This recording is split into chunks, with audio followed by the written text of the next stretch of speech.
I'll record to the cloud. Okay, welcome everybody. It's 3 o'clock Eastern time. I don't know what time it is where you are, but welcome to our monthly webinar, first one of the year. So happy New Year to everybody. My name is Dr. Jackie Jacob, and I am the poultry extension specialist, one of two here in Kentucky. And I'm also the coordinator for the Small and Backyard Flocks Community of Practice on e-extension, which host these monthly webinars.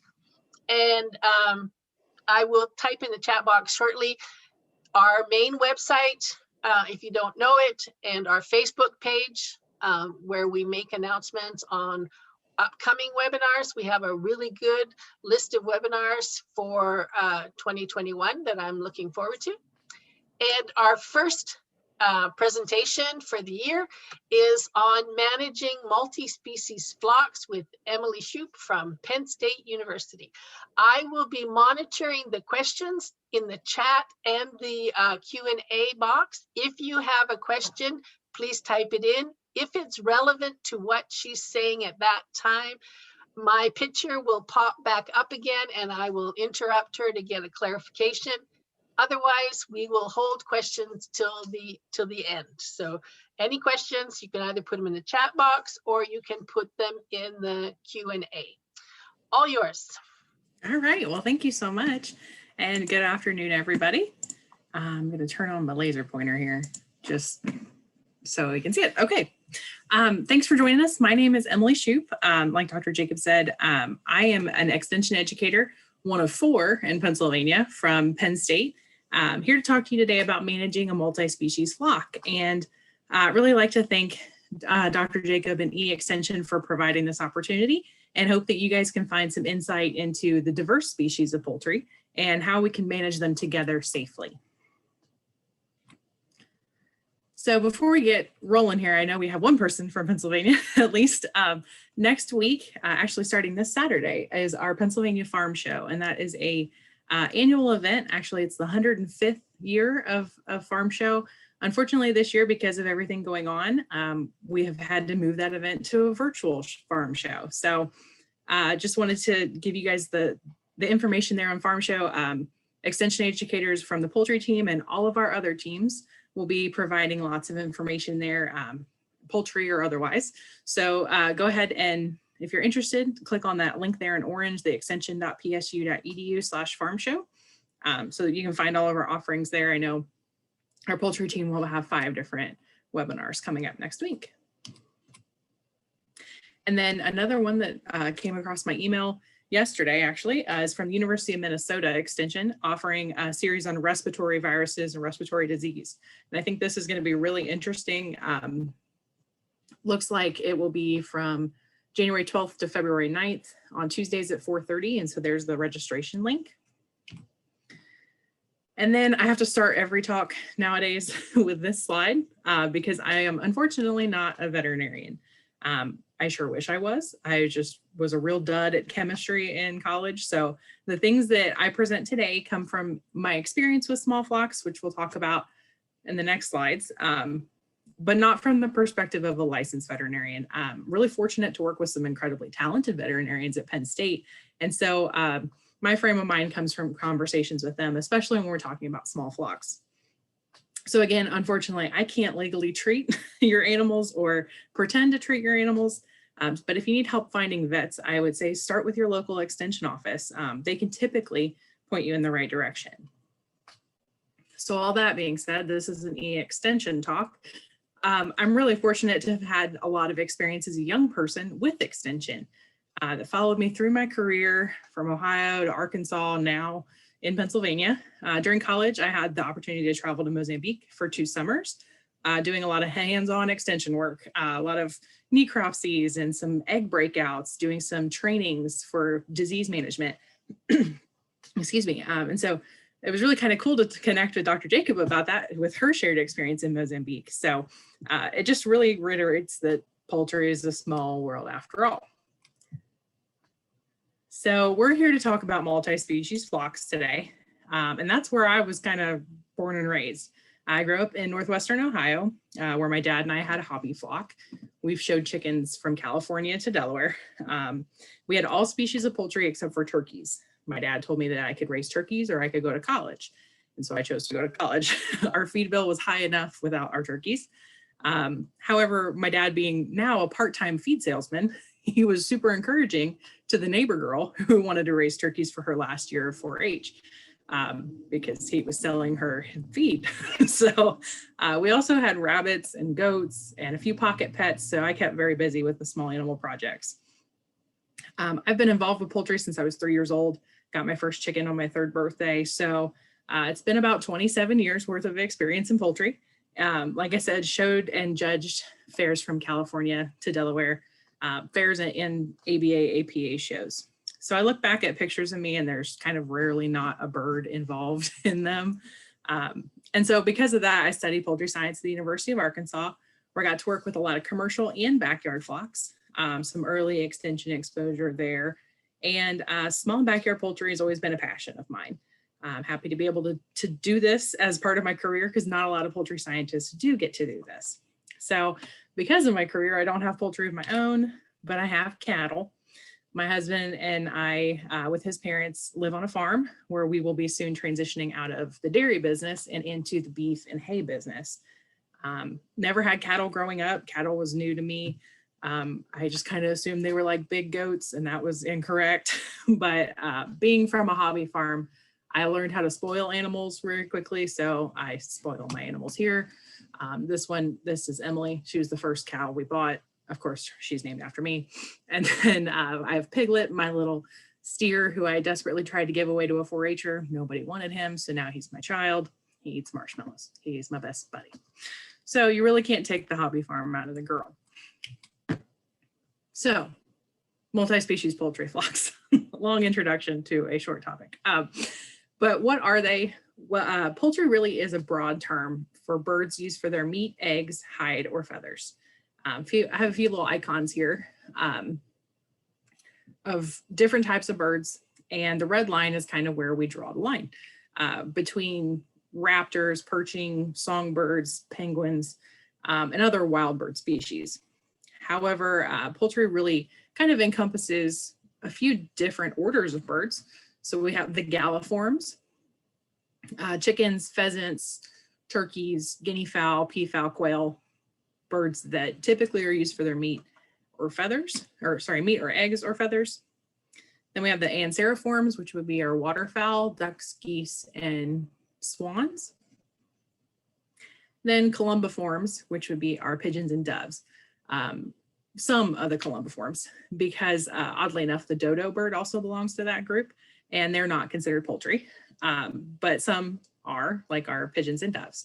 And then some of our ratite species, like ostriches, emus, rheas, cassowaries, those types of birds are typically used for their hide, or sometimes for companionship. I've never really known anybody that considers a rhea or a cassowary a friend, but if you're familiar with those birds, they are quite vicious sometimes, but they are used as pets and companion animals sometimes. So when you think of it, we typically see the galliforms and the anseriforms raised in small backyard situations. So that's like your chickens, your ducks, turkeys, geese, etc. But some producers also keep pigeons and doves and ratites with their typical poultry species. My dad's one of those people. He still has poultry. He keeps bantam chickens specifically, and he raises pigeons for show and for racing. So he keeps two different types of flocks. And we can think of these poultry species from the perspective of their utility for their meat, eggs, feathers, hide, their racing ability for the pigeon folks, or their companionship. A lot of folks have pet chickens, pet birds, pet turkeys, or they're both, their utility and their companionship. I always say, like, chickens are the best pets that poop breakfast. So if you think of it that way, they can be used for both. And I can't be the only person on here who's not had a pet duck. I had a pet duck as a child, and like every animal I've ever had, he had a name, and his name was Quackers, and he was awesome. So when we think about relationships between a tiny Sarama chicken, for example, and a huge Toulouse goose, we have examples of symbiosis, so harmony between those animals, and then dysbiosis or discord, chaos, catastrophe waiting to happen types of things between those animals. There are some similarities and some major differences. So for instance, both Toulouse and a Sarama can be found at a poultry show, living in harmony for about 24 to 48 hours, obviously separated and in their own pens and maybe across the show hall from each other. But we can have, like at the Ohio National, for example, up to 9,000 birds living in harmony for 24 to 48 hours. You can even check a lot of the boxes of species of poultry at your local zoos, if you include the random like wild geese and pigeons that may appear. But while those birds might appear to live in harmony, like at your zoo, there are some inherent risks with commingling different species of poultry. And that can cause some serious dysbiosis in the flock. And the biggest one is always the potential for disease. And we'll hit on that point several times coming up. But by the same token, a Toulouse goose, which can weigh up to 20 pounds on a nest of eggs, can become particularly aggressive and cause a lot of harm to a tiny Sarama or to you when it's provoked. I've provoked a nesting goose before, and I have those scars to prove it. I've also carried a goose out of the show, carried it by its wings like you're supposed to, and I have been bit up several times by a goose. So just a short example, I think I was in maybe junior high or high school when my dad and I were raising runner ducks. So they stand up straight like penguins. They look like little geese, very long and stretched out. These ducks were a pet project for me. We hatched a few, and my dad was raising Old English game bantams at the time. And those are typically what we would consider avian athletes, or are fighting chickens or chickens that are naturally aggressive. So we would hatch hundreds of these birds per year. And every once in a while we'd hatch a few ducklings in with them, just because that's when we had the time to do it, whenever we had eggs available. So they would sometimes wind up together in the brooder. And one day I went down to check on their babies and found that one of my dad's Old English chickens, we only had 2 birds in the brooder, so I figured out who it was. We had an Old English chick and one of my runner ducks that hatched out at the same time. And that Old English chick had bullied and subsequently murdered my poor little runner duck. And if you think of the size differential of those birds at hatch, a runner duck can be yay big and pretty stout. They're a duck, so they're a little bit more hardy. And sometimes Old English, when they hatch, look like little bumblebees. So that bird was incredibly aggressive. And the nature of that breed really are, they tend to be more aggressive. So even though a duck that was 5 times as big, that aggression can cause some serious dysbiosis within your flock. And it's always something to keep in mind when you're commingling species, because some might be more naturally aggressive than others. So now the following scenarios that we'll talk about, I'm not meaning to scare you or discourage you from keeping a multi-species flock, but just to get you to understand that there are some inherent risks that may be present, and to hopefully lessen the devastation and heartbreak that comes when problems do arise. We'll talk about solutions, most of which I think are pretty easily attainable. However, some risk we just can't prevent. And even though we can't prevent them, we can plan for them.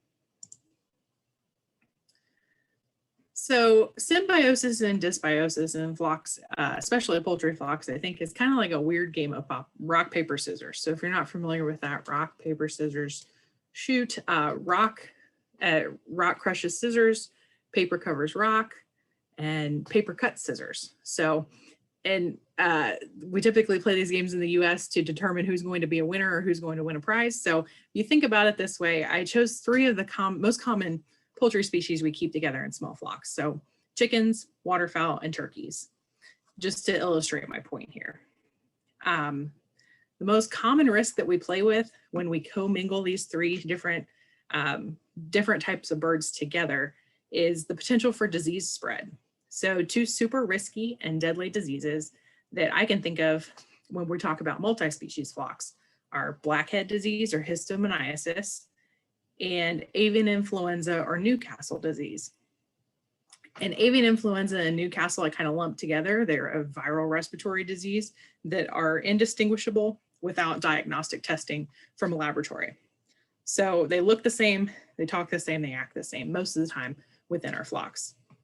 So if we think of these 3 diseases kind of like COVID-19 that we're dealing with right now, some birds and some species can carry the disease without becoming infected. They're asymptomatic carriers.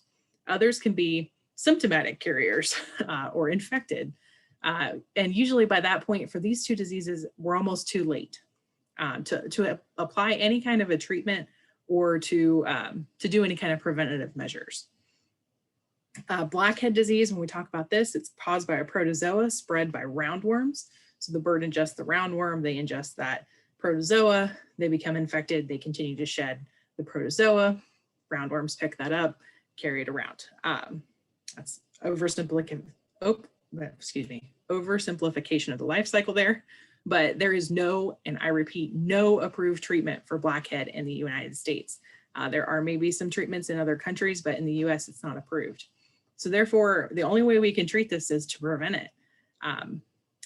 While the disease can affect all galliforms, so our chickens, turkeys, and game birds, typically turkeys and game birds are particularly susceptible, and it's particularly deadly. In flocks that are infected, it's usually about 70 to 100% mortality. Chickens, on the other hand, can carry the protozoa, but not show any signs or symptoms. So there are asymptomatic carriers. So keeping a chicken and a turkey together in the same pen can cause a huge risk, especially if that chicken becomes infected with histomycosis.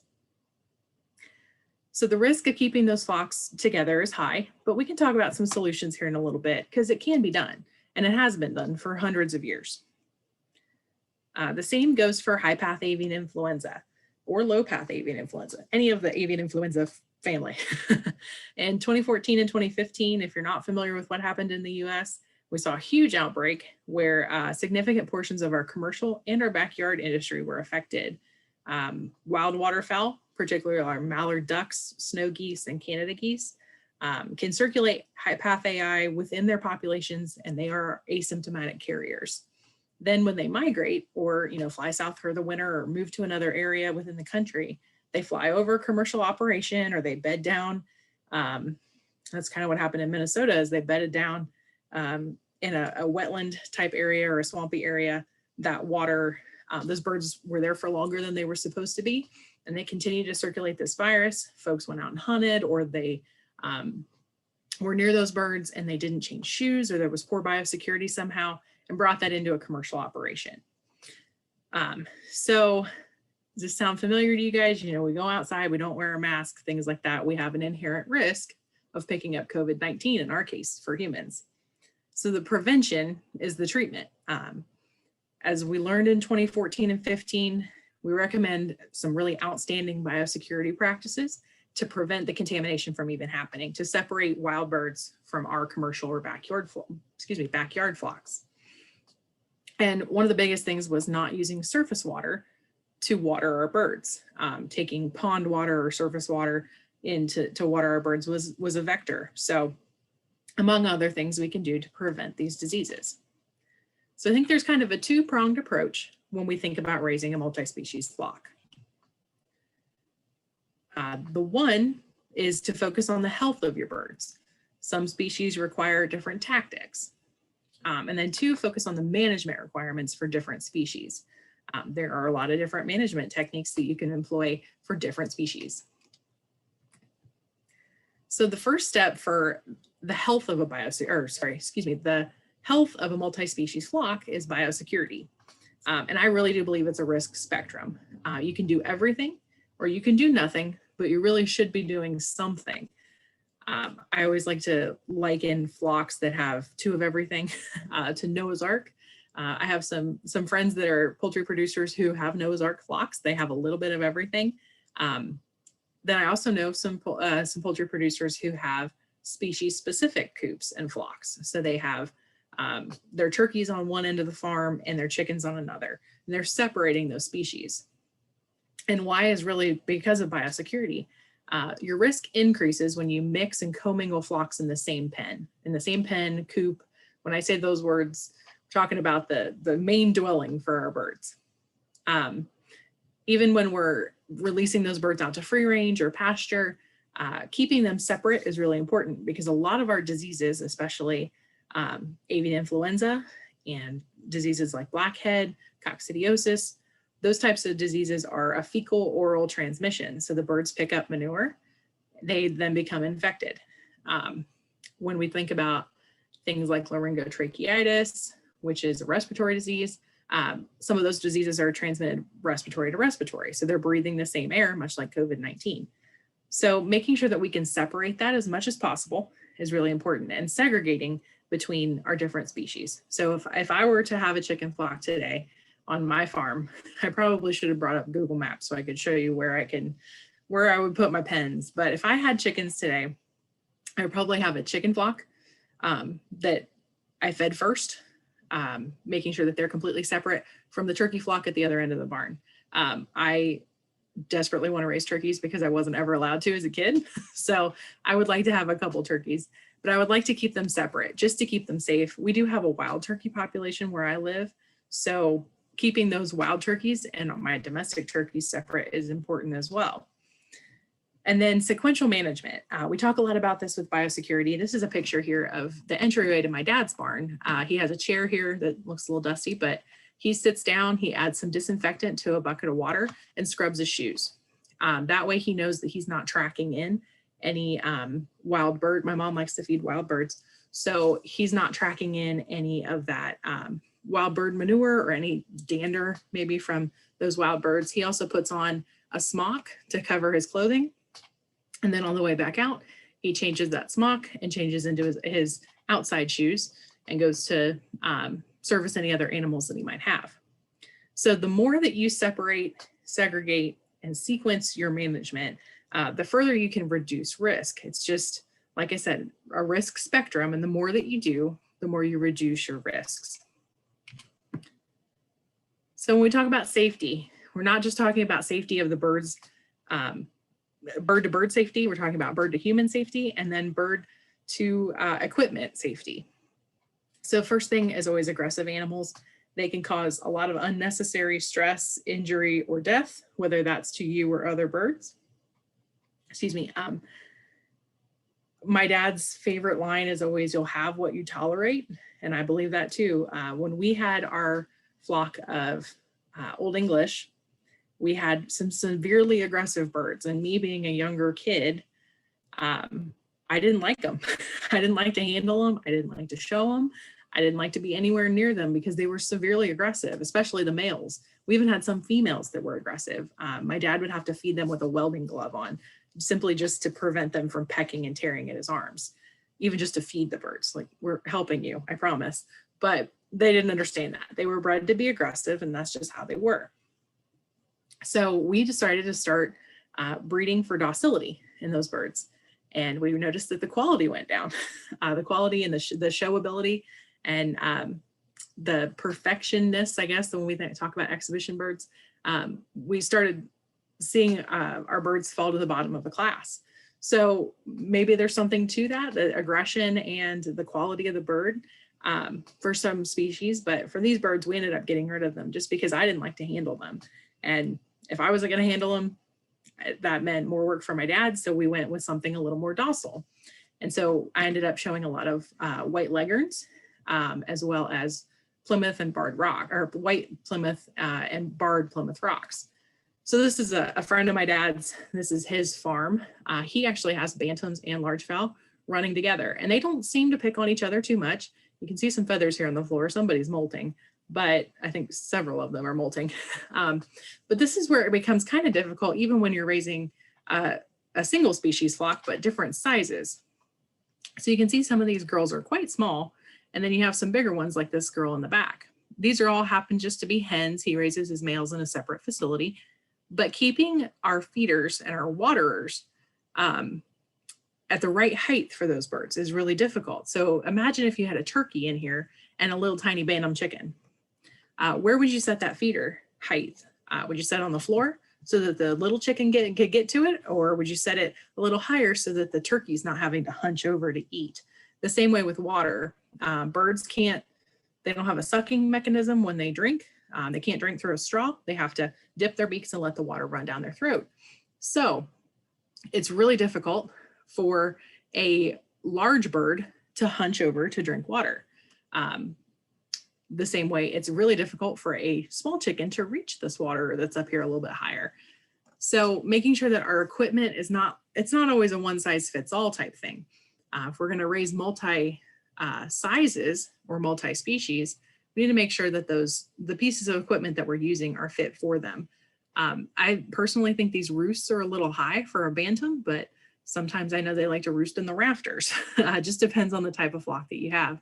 You can see this one down here on the end that's a little bit farther away, is a little lower, but is that really enough space for all of the bantams in this room? So again, separate your species. I know a lot of folks like to run things together. Maybe grandma did it that way, or that's how you've always done it. However, the risk does grow up, and not so much a disease risk in this case, but a safety risk. If a bantam or even a large goose or turkey would get up on this roost and try to jump down, if it was even higher, it could damage the breastbone of the bird and cause some other health issues just by falling. It can cause leg issues as well. And then again, access to feed and water. If the birds can't access that feed and water, then they're not gonna drink and they're not gonna eat. And then that causes some serious health concerns, dehydration and possibly death. So prevention of disease, like I said before, we can't prevent everything, but we can try. So as long as we do practice good biosecurity and we think about the way we designed our coops with management in mind, it reduces our risks, but it only does it so far. So we can't control weather, we can't control predators, wild bird migrations or catastrophes or anything like that happening. But we can do due diligence. So we can design our coops in a certain way. We can service our flocks. So going from our house to the oldest birds on the flock, or sorry, the youngest birds on the premises, and then working our way through. The youngest birds are typically the most susceptible. And then if we have any birds in quarantine or any new additions to the flock, we visit those birds last. So making sure that we have a farm biosecurity plan, and Penn State has these available. We can help walk you through those things. This is just an example I have from an online course. And so when we have a plan like this in place, we can start to address some of these issues that pop up.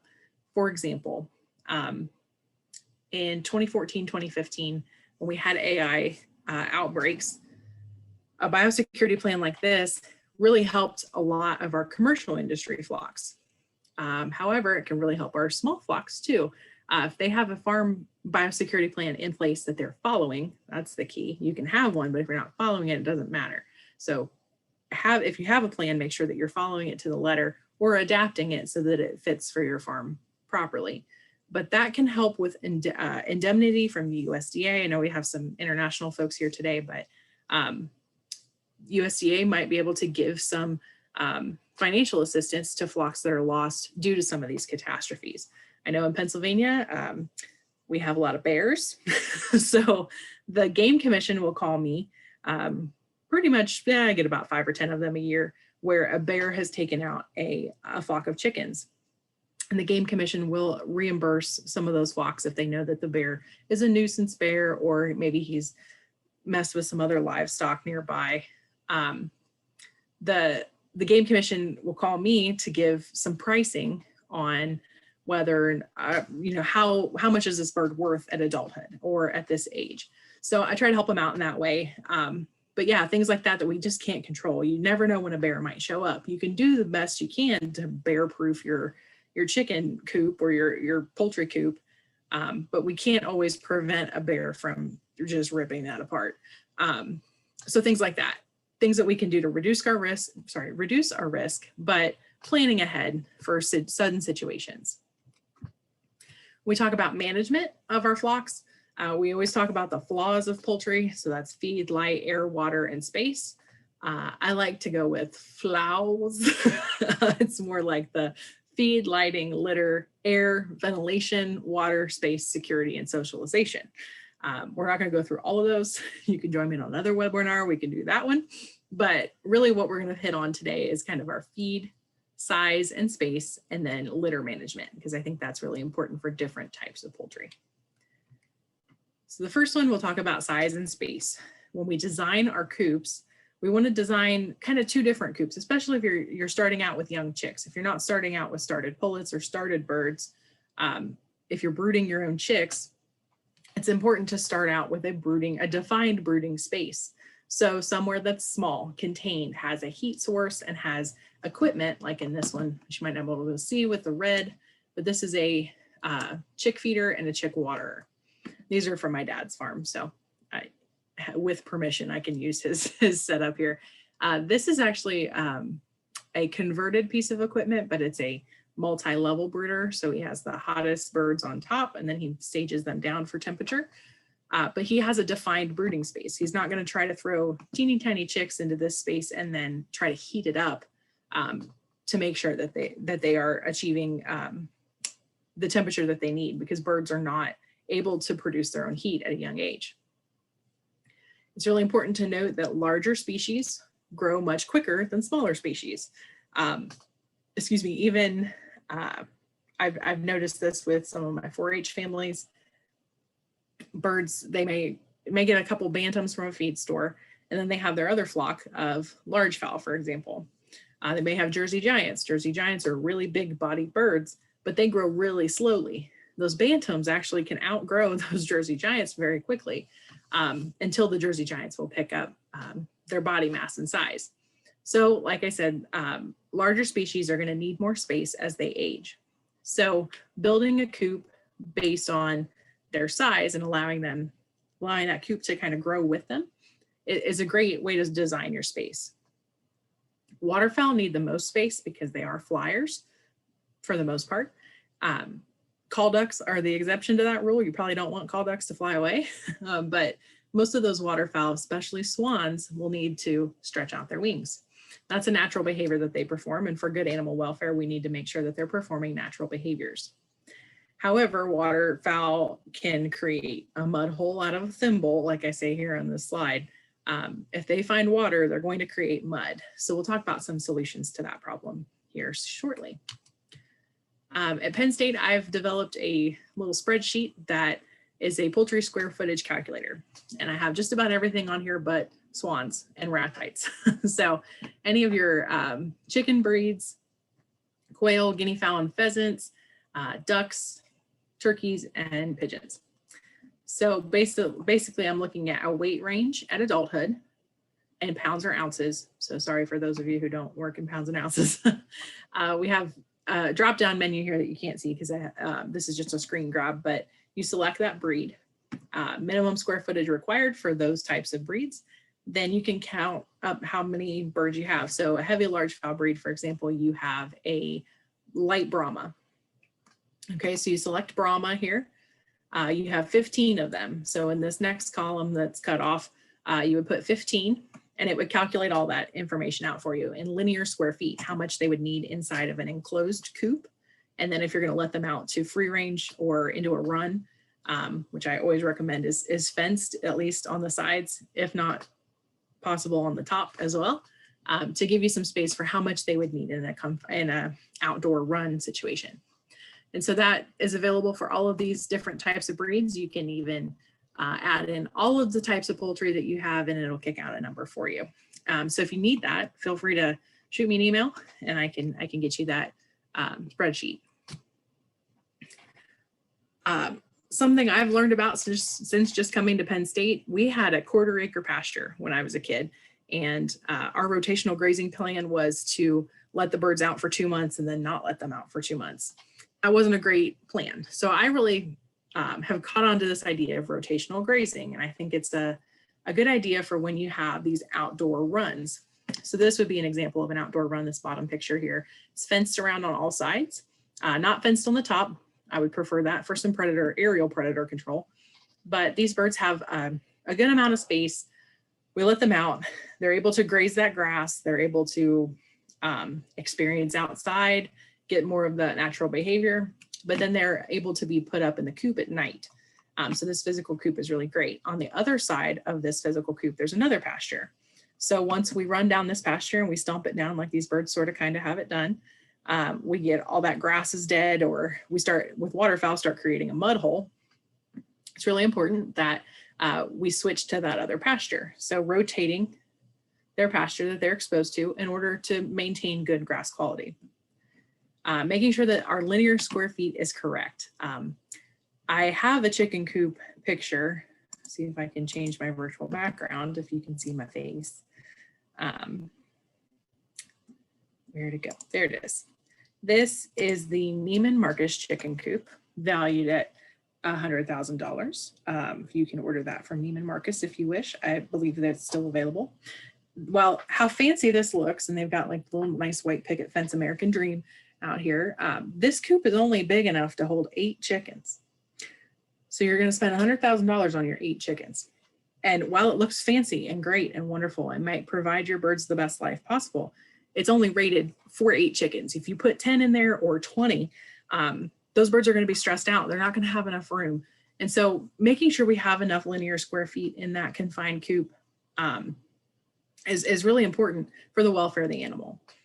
Roosts typically add square feet to an indoor space, and nest reduce that space.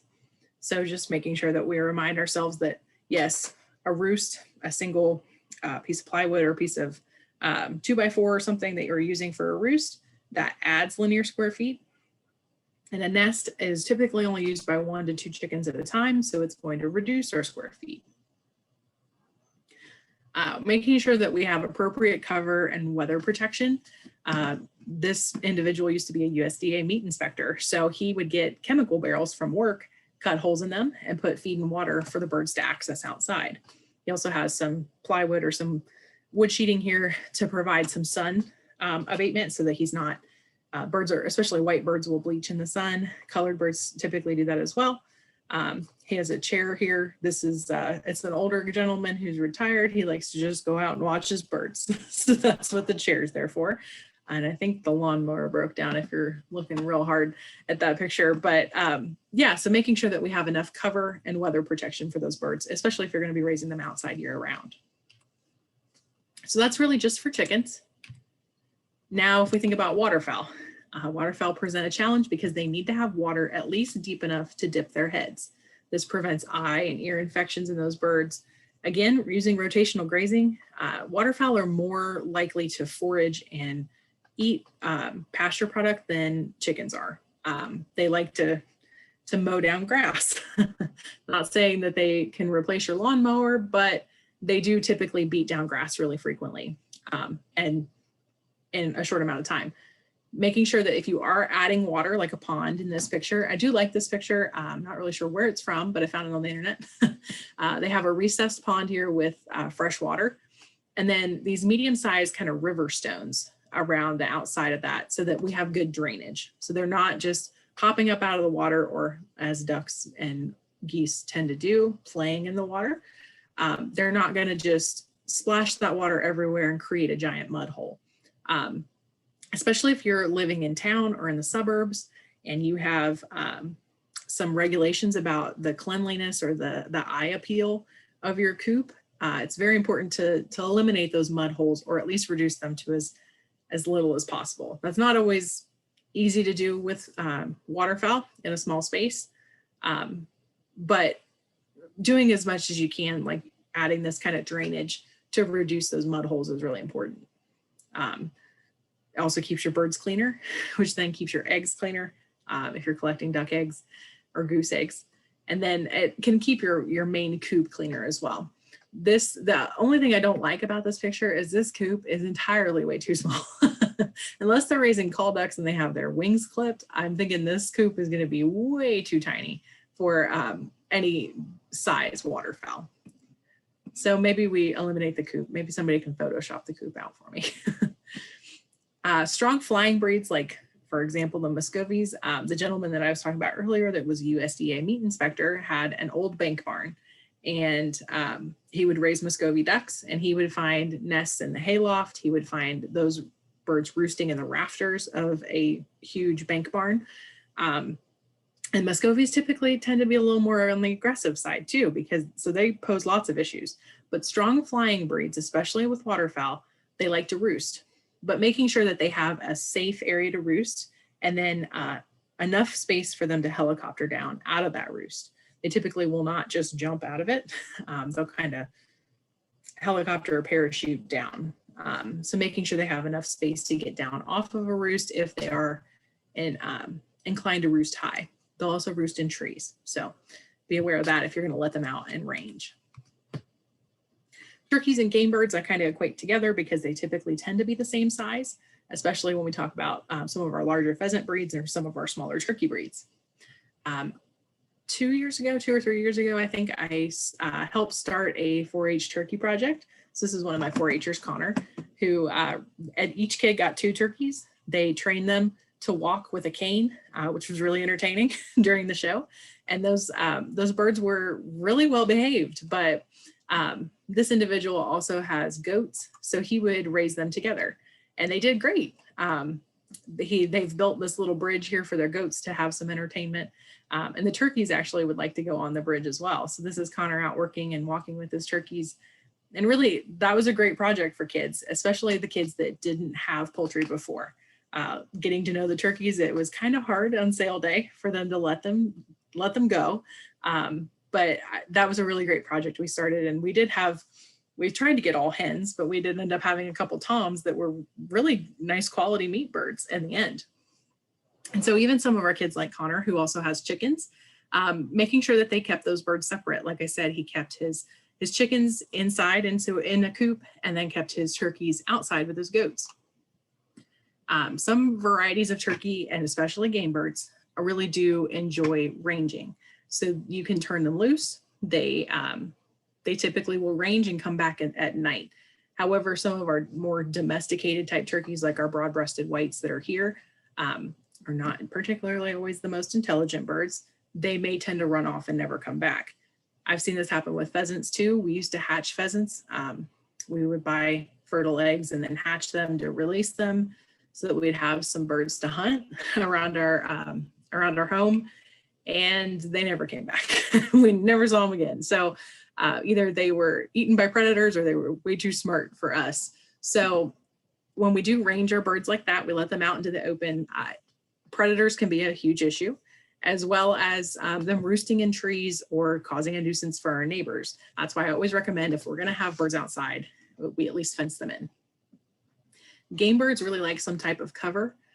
We do have a few pheasants I've seen this fall around our house. They typically like to live in tall grasses. We have cover crop out right now. Up until about 2 months ago, we had soybeans still standing. And so they like to be in those field type situations where they have lots of tall grass or tall cover.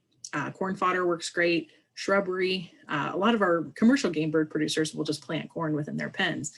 But remember, these are not necessarily birds of prey. They are definitely on the bottom of the food chain in the bird world. So keeping some type of cover over top. Game birds can also be really strong flyers. So if you want to keep your birds, making sure that we have a cover or netting over top of the coop is important.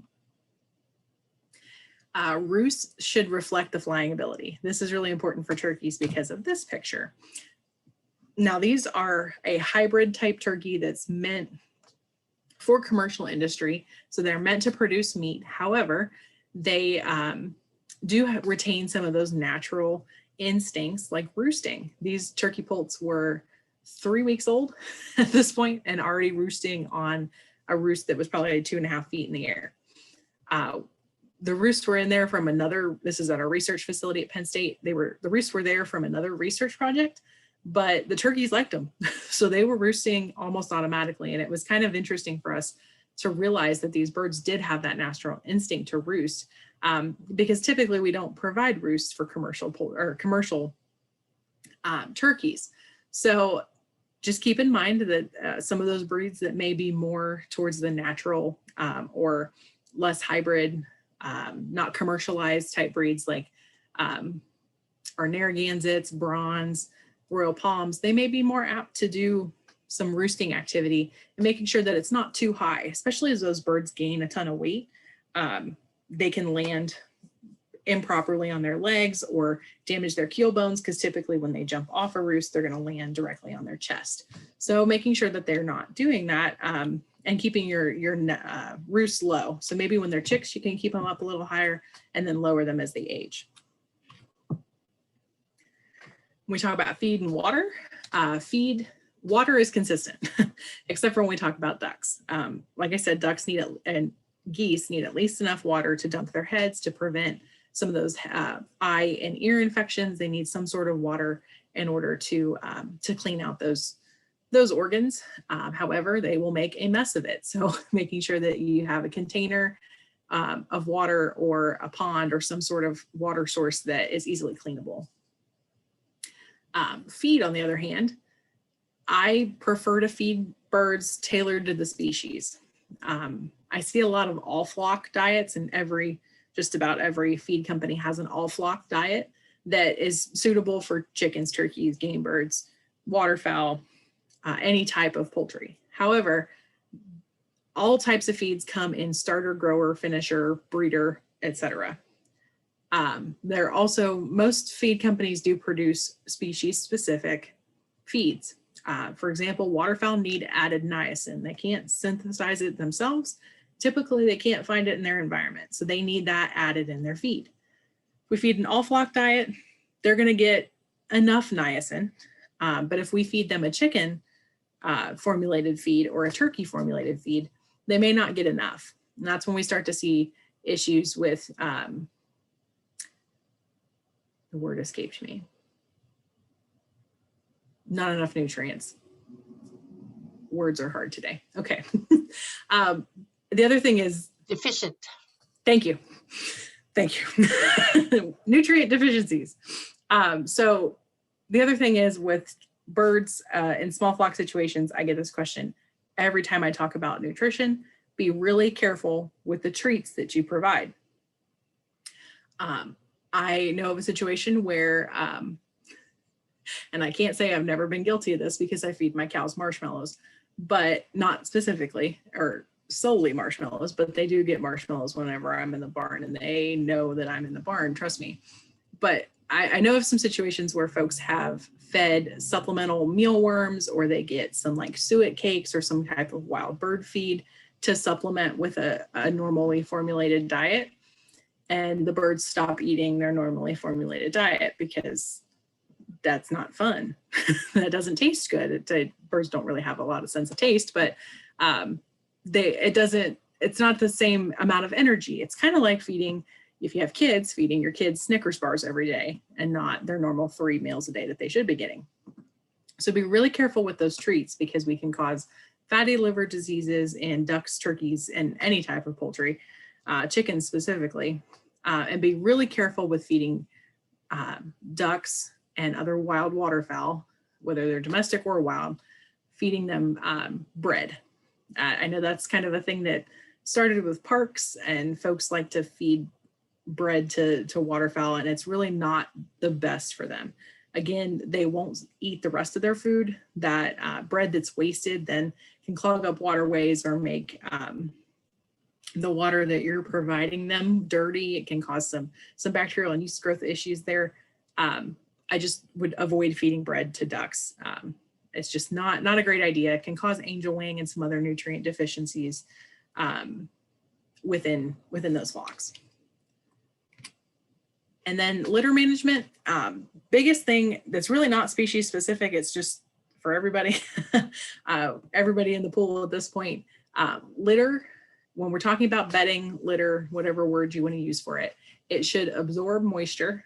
So moisture from manure should absorb that moisture, then dry and release moisture. So 3 really good substrates, litter substrates for that would be wood shavings, anything but cedar shavings. Cedar has some toxic properties for poultry, so because of the oils within the cedar wood. So wood shavings, pines do really great, and they're super cheap. Straw can be super cheap, making sure that straw has not been wet or moldy, because wet and moldy straw does not release moisture or absorb it. And then sawdust, we use sawdust here for our cattle. I know a lot of folks that use sawdust for their poultry. However, it's not the best for chicks, ducklings, or poults because it's too similar in particle size to crumbled feed or starter feed. Looks the same, kind of might taste the same, I don't know. But I don't like to feed or don't like to use sawdust for chicks or ducklings because of that similarity to the feed, and then that can impact their crop. Not impact as in cause a problem with, but actually solidify and concrete, make concrete in their crop.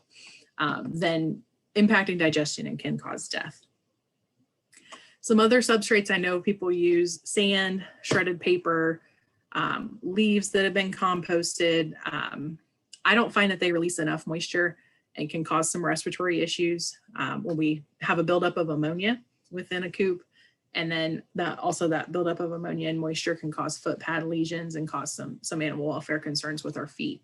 So when we think about ducks and waterfowl commingled with our chickens or commingled with our turkeys, they do make a mess of water. So making sure that if we are going to commingle those flocks together, which I don't recommend, but I know it happens, that litter is either turned every day or replaced when it gets wet and muddy.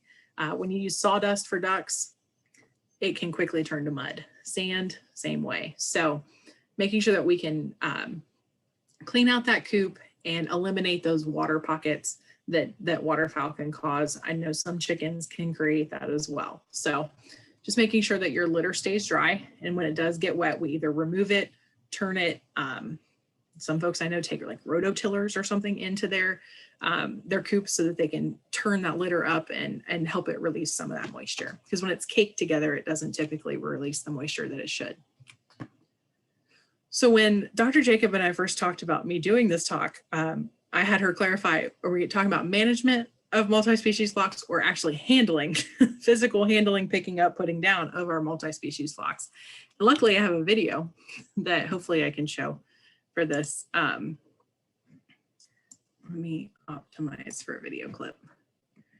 And hopefully this will work. I think it's working.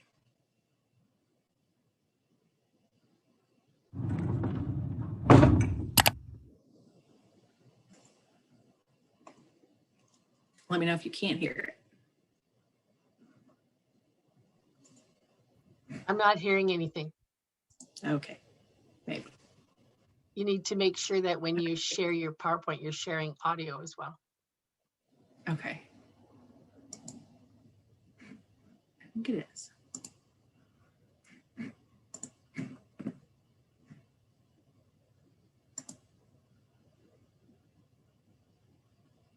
If you are a poultry keeper, at some point you will have to pick up your birds. There we go. Maybe you need to examine them for external parasites or health issues, or maybe you just want to interact with them.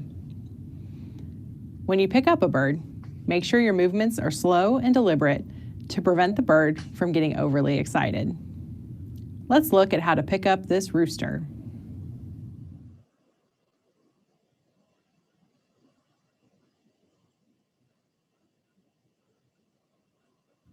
Did you get that? Let's break it down. First, calmly approach the bird. Turn the bird so that it is facing you. Wrap your hands around its sides, restraining its wings so that it can't flap. Then gently push down until it is sitting on the ground. This gently restrains the bird, preventing it from running away from you. Lift its whole body, not just the wings. You can tuck its head under your arm, which will help it stay calm. Once you have it in your hands, you can support the bird with one arm and cover the wings with the other hand to prevent injury or flapping. We used a chicken in this demonstration, but you can use the same technique to pick up other kinds of poultry, such as small ducks, turkeys, and guinea fowl. Remember, these birds can be much bigger and may not be as easy to restrain. If you have broilers, you need to be extra careful when you handle them, as demonstrated here. Never grab broilers by their legs or wings. These limbs are very fragile and can break easily, causing pain and loss of product at processing. On the other hand, waterfowl are best carried by their wings. Because waterfowl are natural flyers, their wings are not as fragile as other fowl. Their legs, however, are very sensitive. Use 1 or 2 hands to grasp the wings where they meet the bird's back. This is a perfectly humane way of subduing and transporting waterfowl. You can also hold waterfowl with an arm under the body. Birds may feel more secure using this method. Now that you know how to handle poultry, be sure to instruct family members in the proper techniques. The more everyone practices, the more comfortable everyone, including the birds, will be.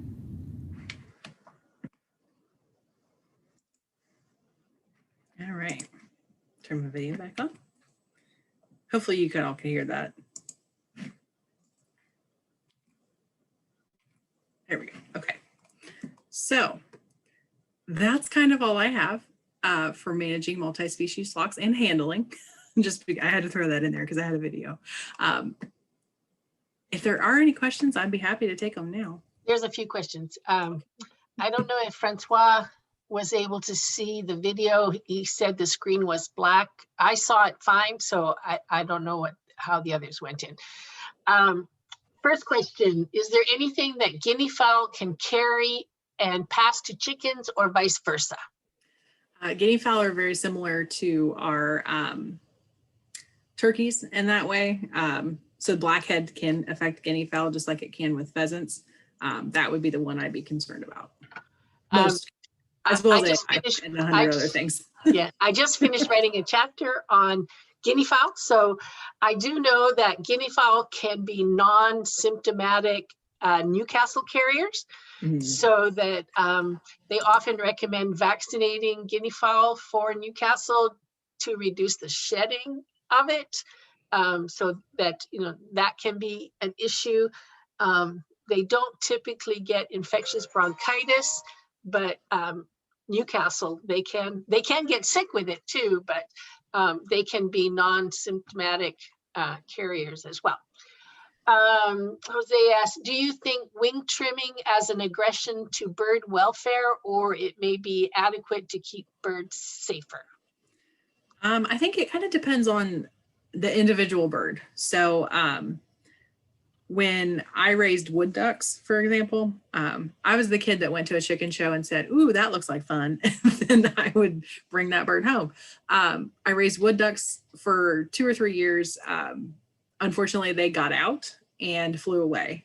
When it comes to birds like that are strong flyers and they want to get away from you, yeah, I think it's probably in the bird's best interest that they do some wing trimming. And we just let them grow back out. So that's why that bird got away. Call ducks are the same way. I think when it comes to chickens or turkeys even, if you have some strong flyers there, wing trimming can typically,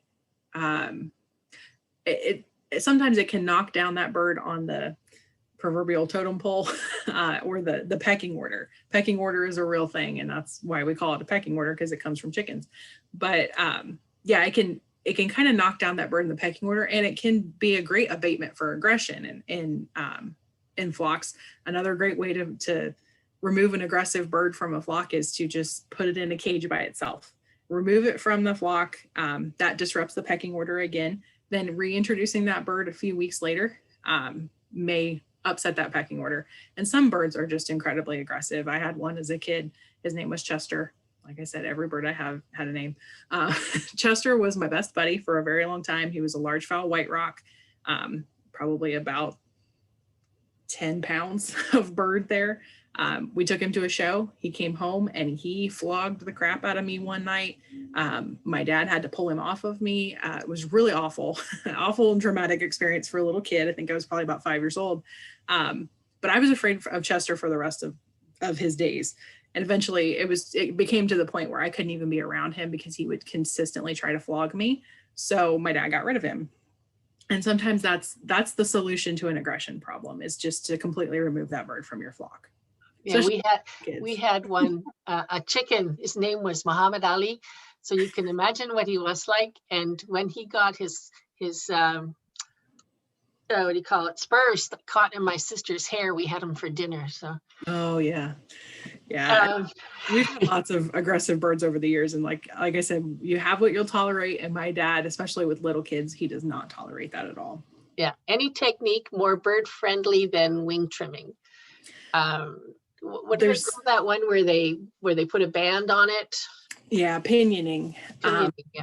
That all it's a similar. So first of all, wing trimming does not hurt the bird.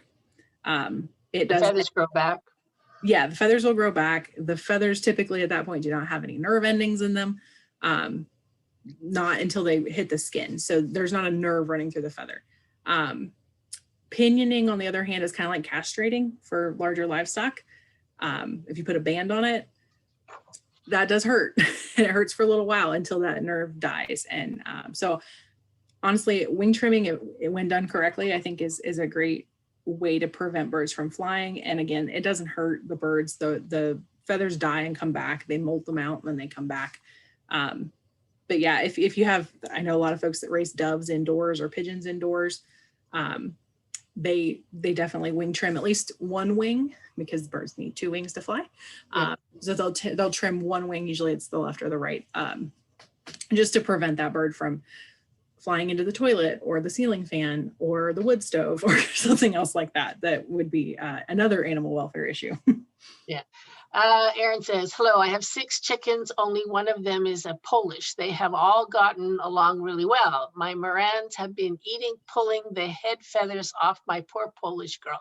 I have tried the Pick No More lotion and it did not help. I treated the entire flock and coop for mites. I also have been feeding the picker wet cat food for increased protein intake. It seems to have helped a little. Do you have any advice to help stop eating them? They are all 7 months old.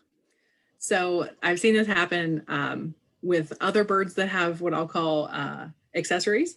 So if you have a silkie that maybe has a crest similar to a Polish, or Americanas or Ericanas that have beards. I've seen this even when I was in college. We raised Faverolles that have a beard and muffs. And birds that don't have those accessories, I think they're jealous. That's not scientific, but that's what I think it is.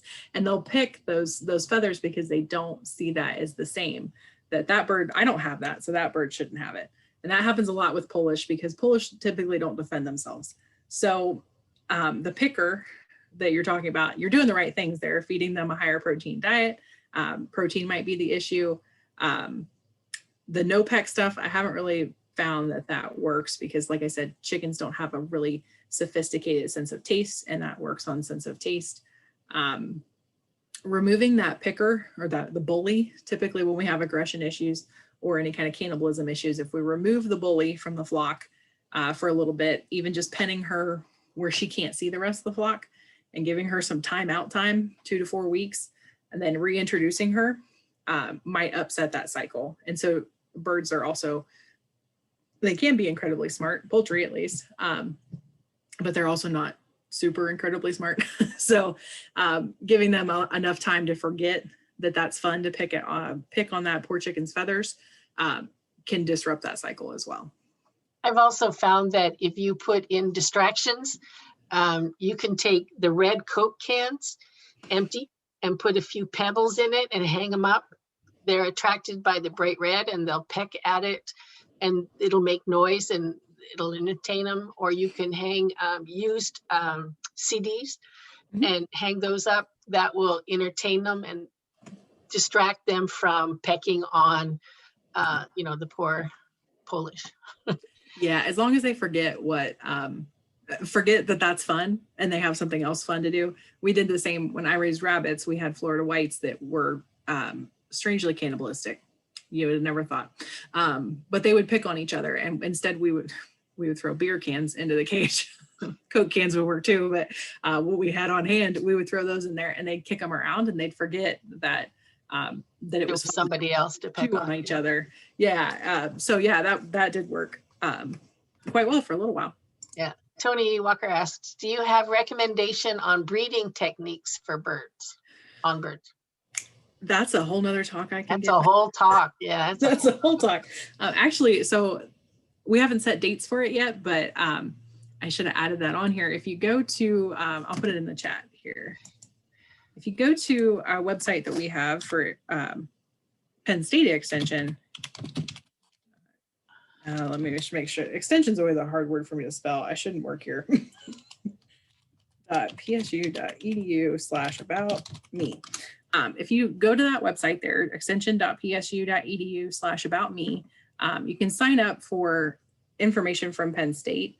I'm planning on doing a workshop with a colleague from Cornell where we're going to talk about breeding. We're going to talk about incubation and brooding also within that series. I think it's going to be like a 6-webinar type series for a nominal fee. But yeah, we can talk about breeding for days. I can talk about that. Yeah, that's, I mean, you get into genetics and everything else, you can, Oh, you know, yeah. you can have a real fun time with that one. Mhm. We do have a recording of a webinar on poultry genetics. If you're interested in that, it's online. What additional tips do you have for raising poultry on pasture? What grass mix do you recommend? What about cover crops? That's a whole, Yeah, that's a whole nother lecture too. that's a Actually, whole other lecture. we'll be having that one eventually. That's another one I'm planning. We do have a publication for Kentucky on Okay. pasture poultry. If I can remember where, I'll find it and put it in the box. There was another question. Do quail also carry some asymptomatic disease that can be passed to other poultry? I gotta think back to my game bird days. Quail, just like any other species, AI is always a concern. Asymptomatic, as far as asymptomatic carriers, they can be asymptomatic carriers for blackhead. And I'm sure Newcastle, because that typically operates the same way as AI. I know quail, because of their size, and it depends on the breed as well, whether you're doing like Coturnix or Bob Whites or Japanese. Yeah, there's a lot of different kinds of There's a quail. ton of different quail. Bronchitis, when they're raised indoors, bronchitis can be an issue.